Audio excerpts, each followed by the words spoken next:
ಹೇಗಿದ್ದೀರಾ? Welcome back to daily dose with Nitin YouTube channel. So friends, ನಾವು ಇವತ್ತಿದ್ದೀವಿ ರಷ್ಯಾದಾಗ. ಸೊ ನಾನಿಲ್ಲಿ ಕ್ರಿಮಿಯನ್ ಫೆಡರಲ್ ಮೆಡಿಕಲ್ ಯೂನಿವರ್ಸಿಟಿದೊಳಗೆ ಸ್ಟಡಿ ಮಾಡತ್ತೀನಿ. ಸೊ ಇವತ್ತಿಗೆ ನಂದು ಫಸ್ಟ್ ಇಯರ್ ಕಂಪ್ಲೀಟ್ ಆಯಿತು. ಎಲ್ಲ ಎಕ್ಸಾಮ್ಸ್ ಅದು ಎಲ್ಲ ಮುಗಿಸ್ಕೊಂಡು ಸೆಕೆಂಡ್ ಇಯರಿಗೆ ಎಂಟ್ರಿ ಕೊಡತ್ತೀನಿ. So second year first day classes ಎಲ್ಲ ಹೆಂಗಿರ್ತಾವೆ ನೋಡ್ಕೊಂಬರೋಣ ಅಂತ. ಮತ್ತು ಇದು ನಂದು ಮೊದಲನೇ ವ್ಲಾಗ್ ಆಗಿರ್ತೈತಿ.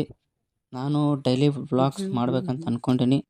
ಅದ್ರೊಳಗೆ ನಿಮ್ಗೆ ರಷ್ಯನ್ಸ್ ಹೆಂಗೆ ಸರ್ವೈವ್ ಮಾಡ್ತಾರೆ, ಆಮೇಲೆ ನಮ್ಮ ಕ್ಯಾಂಪಸ್ ಹೆಂಗತೆ ಇರ್ತೈತಿ, ಹಾಸ್ಟೆಲ್ ಹೆಂಗಿರ್ತಾವೆ, ಆಮೇಲೆ ಇಲ್ಲಿ ಫುಡ್ ಎಲ್ಲ ಹೆಂಗೆ ಇರ್ತೈತಿ, ಅದೆಲ್ಲ ನಾನು ಡೈಲಿ ವ್ಲಾಗ್ಸ್ ಒಳಗೆ ಅಪ್ಲೋಡ್ ಮಾಡ್ಕೋತಿರ್ತೀನಿ. ಫಸ್ಟ್ ನಮ್ಮದು ಕ್ಲಾಸ್ ಇತ್ತು ರಷ್ಯನ್ ಲ್ಯಾಂಗ್ವೇಜ್.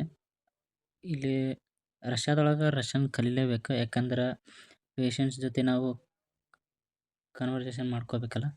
ಸೊ ಅದ್ರ ಸಂಬಂಧರೇ ಸ್ವಲ್ಪ ರಷ್ಯನ್ ಲ್ಯಾಂಗ್ವೇಜ್ ಕಲಿಲೇಬೇಕಾಕೈತಿ. ಪೂರ ಅಂತೇನಿಲ್ಲ, ಸ್ವಲ್ಪ ಒಂದು 40% ಆದರೂ ಕಲಿಲೇಬೇಕು. ನಿಮ್ಗೆ ಫಸ್ಟ್ ಇಯರ್ದಾಗಿಂದನೂ ABCD ಅಂತ ಹಿಡಿದು ಎಲ್ಲ ಹೇಳ್ಕೊಡ್ತಾರೆ.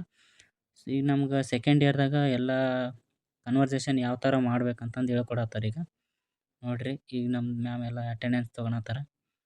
ಅಟೆಂಡೆನ್ಸ್ ತೊಗೊಂಡು ಆಮೇಲೆ ನಮ್ಮ ಮ್ಯಾಮ್ ಹೆಸರು ಬಂದು ಅನಸ್ತೇಶಿಯಾ ಅಂತಂದು. ಅದಾದಮೇಲೆ ಎಲ್ಲರ ಕಡೆಯಿಂದನೂ ಓದಿಸ್ತಾರೆ. ಅಂದ್ರೆ ಇಷ್ಟು ಒಂದೊಂದು ಪ್ಯಾರಾಗ್ರಾಫ್ ಓದಲೇಬೇಕು ನಾವು ಕಂಪಲ್ಸರಿ. ಅದ್ರ ಮೇಲೆ ನಮ್ಗೆ ಅವರು ಮಾರ್ಕ್ಸ್ ಹಾಕ್ತಾರೆ. ಅಂದ್ರೆ 5 ಮಾರ್ಕ್ಸ್ ಇರ್ತವೆ. ಅದ್ರೊಳಗೆ 3 ಬಂತಂದ್ರೆ ಪಾಸ್ ಅಂತ, 4 ಬಂದ್ರೆ ಎಕ್ಸಲೆಂಟ್ ಅಂತ, ಆಮೇಲೆ 5 ಬಂತಂತಂದ್ರೆ ಎಕ್ಸಲೆಂಟ್ ಅಂತ. ಹಿಂಗತ್ತೆ ಇರ್ತೈತಿ ಎಲ್ಲ ಕ್ಲಾಸ್ದೊಳಗೂ ಹಿಂಗೆ ಇರ್ತೈತಿ. 5 ಪಾಯಿಂಟ್ಸ್ ಇರ್ತವೆ. ಅದ್ರೊಳಗೆ ಮಿನಿಮಮ್ 3 ಪಾಯಿಂಟ್ಸ್ ಅಂತೂ ತೊಗೊಳ್ಳೇಬೇಕು ಪಾಸ್ ಆಗ್ಬೇಕಂತಂದ್ರೆ. ಸೊ ಅದಾದಮೇಲೆ ಸೆಕೆಂಡ್ ಕ್ಲಾಸ್ ಬಂದು ನಮ್ಮದು ಬಯೋಕೆಮ್ ಕ್ಲಾಸ್ ಇತ್ತು. ಸೊ ಇವತ್ತು ಇಷ್ಟೇ 2 ಕ್ಲಾಸ್ ಇದ್ವು. ಸೊ ಇದಾಗಿತ್ತು ಇವತ್ತಿನ ವಿಡಿಯೋ. ಮತ್ತೆ ನೆಕ್ಸ್ಟ್ ವ್ಲಾಗಲ್ಲಿ ಸಿಗ್ತೀನಿ. ಸೊ ಅಲ್ಲಿವರೆಗೂ ಗುಡ್ ಬೈ.